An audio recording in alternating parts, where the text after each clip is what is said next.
Assalamualaikum warahmatullahi wabarakatuh. Selamat pagi kepada Ibu Sekarjati Pamungkas, MPD, selaku dosen mata kuliah ekologi dan teman-teman yang berbahagia. Pertama-tama, marilah kita panjatkan puji syukur kepada Allah Subhanahu wa Ta'ala karena telah memberikan rahmat kesehatan kepada kami semua, keselamatan sehingga kita dapat berkumpul di ruang kelas daring ini dengan tanpa halangan suatu apapun. Adapun topik yang akan kami bahas adalah mengenai komponen ekosistem. Perkenalkan, saya Diva Eka Saputri yang akan bertugas sebagai moderator pada hari ini. Saya akan membimbing jalannya diskusi pada hari ini. Adapun anggota kelompok saya yaitu saya sendiri Diva Eka Saputri, Ahmad Rizky Khairuddin, Cynthia Kusuma Dewi, dan Dwi Juni Artaning Tias. Sedangkan rangkaian acara yang akan kita lewati adalah yang pertama adalah sesi pembukaan, dan yang kedua sesi penyampaian dan penyajian materi, yang ketiga sesi tanya jawab, dan yang terakhir adalah sesi penutup. Baik teman-teman, langsung saja kita mulai ke sesi yang pertama adalah pembukaan. Marilah kita ucapkan basmalah bersama-sama. Selanjutnya adalah sesi penyampaian dan penyajian materi. Materi yang pertama akan dibacakan oleh saya sendiri mengenai komponen ekosistem.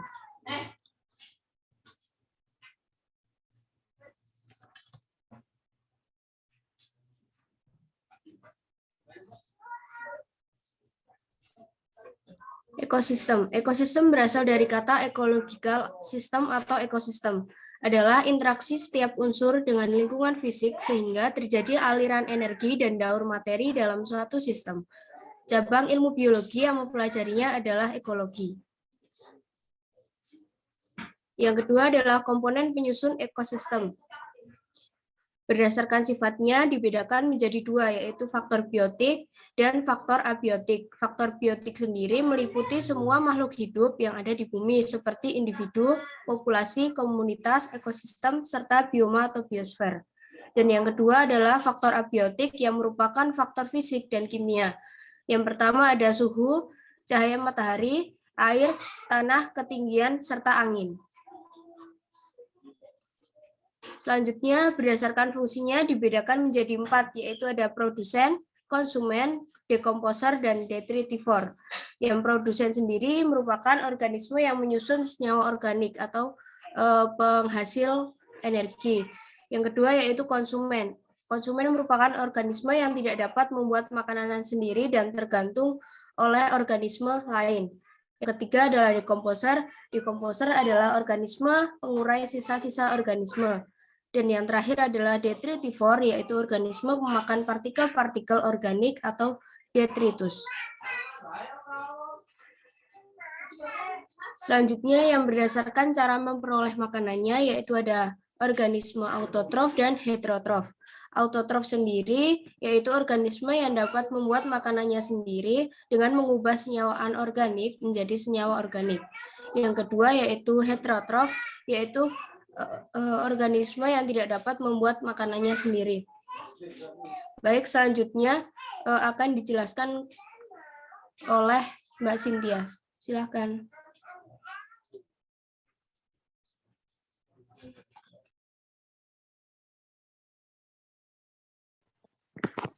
Interaksi antar komponen ekosistem.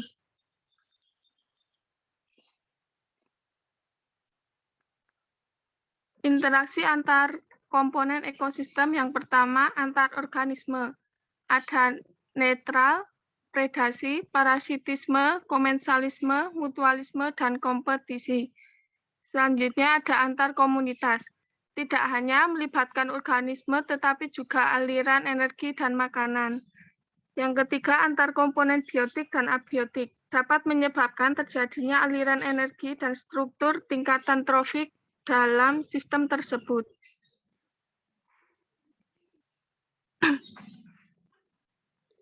Selanjutnya yaitu aliran energi dan daur biogeokimia.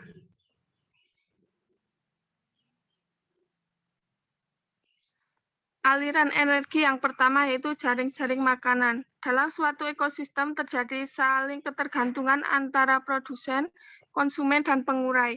Peristiwa makan dan dimakan terjadi antar ketiganya.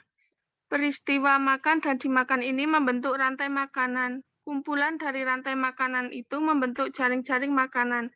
Pada rantai makanan terjadi perpindahan energi dari makhluk hidup yang satu ke makhluk hidup yang lain.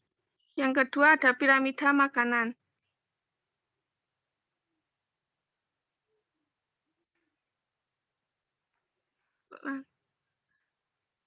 Siklus materi dari komponen biotik ke abiotik dari kembali secara terus-menerus serta diikuti reaksi-reaksi kimia dalam lingkungan abiotik selama siklus.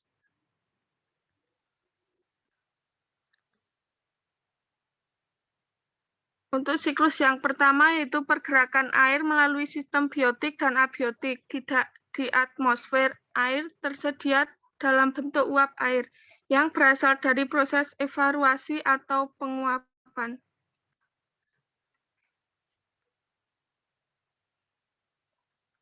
Yang kedua ada siklus karbon. Siklus ini secara esensial ialah siklus karbon dioksida atau CO2.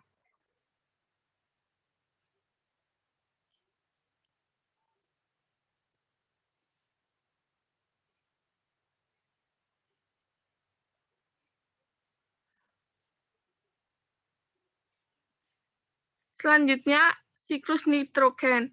Sumber nitrogen terbesar adalah udara. Udara mengandung 80% nitrogen.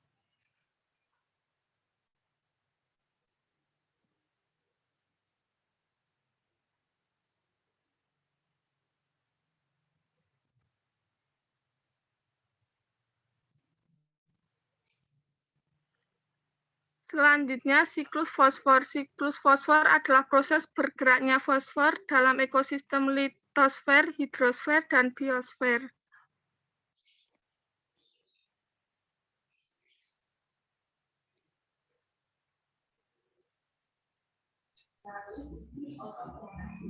Selanjutnya akan dilanjutkan oleh teman saya, Mas Rizky. Monggo, Mas. Baik.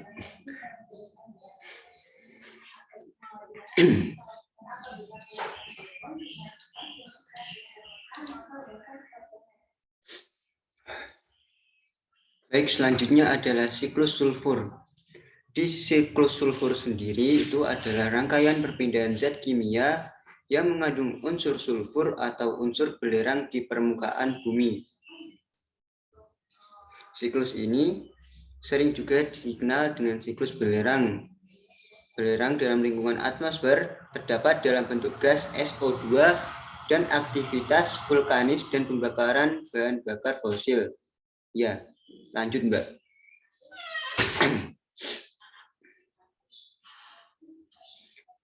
Selanjutnya ada perubahan lingkungan. Yang pertama adalah pencemaran lingkungan.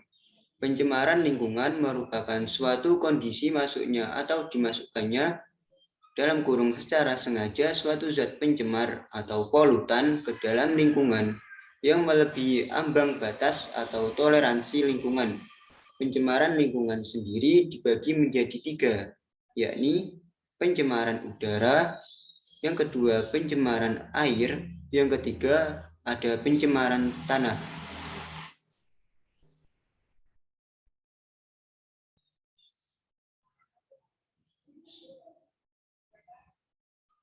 Ya, yang pertama pencemaran udara. Pencemaran udara itu disebabkan oleh adanya pembakaran yang tidak sempurna. Berikut adalah faktor yang memengaruhi pencemaran tersebut. Yang pertama ada asap rokok, gas CO2, gas CO, CO2, NO, NO2, SO, SO2, CH4, CFC3.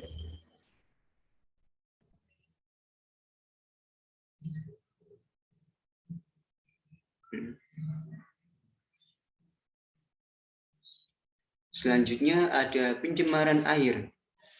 Pencemaran air dapat terjadi karena masuknya zat-zat yang dapat mengakibatkan terganggunya kualitas air.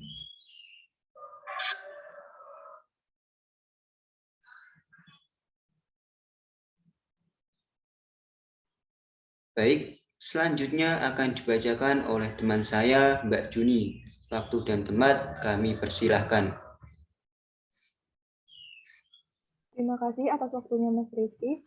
Selanjutnya ada pencemaran tanah. Pencemaran tanah ini terjadi akibat masuknya zat atau komponen lain ke dalam areal tanah. Pencemaran tanah mengakibatkan matinya organisme tanah dan juga terganggunya penyerapan mineral tanah oleh akar tanaman, sehingga akan mengganggu proses pembentukan senyawa organik. Pencemaran tanah dapat disebabkan karena terjadinya hujan asam, penimbunan sampah anorganik pada tanah, aktivitas penambangan, dan pembuangan limbah zat-zat kimia. Selanjutnya, limbah dan daur ulang.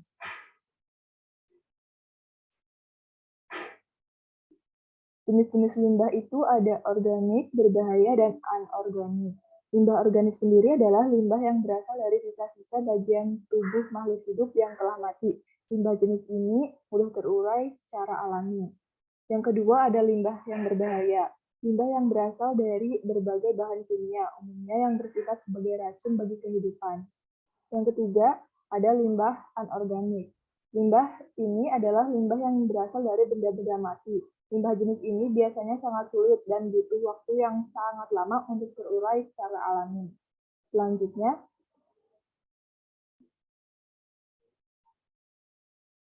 adalah proses daur ulang.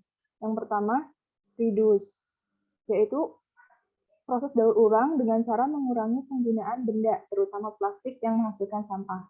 Yang kedua, reuse, yaitu proses daur ulang yang memakai kembali benda yang masih bisa dipakai, misalnya baju bekas atau sepatu bekas. Yang terakhir, yaitu ada recycle, di mana mendaur ulang, misalnya kertas bekas didaur ulang menjadi kerajinan bernilai jual. Untuk selanjutnya, saya serahkan kembali kepada moderator. Waktu dan tempat, silakan.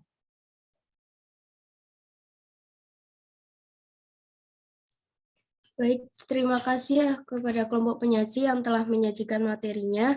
Selanjutnya kita akan memasuki sesi tanya-jawab. Sebelum memulai sesi tanya-jawab, saya akan membacakan beberapa ketentuan yang harus diperhatikan, yaitu yang pertama kami akan membuka 2 termin.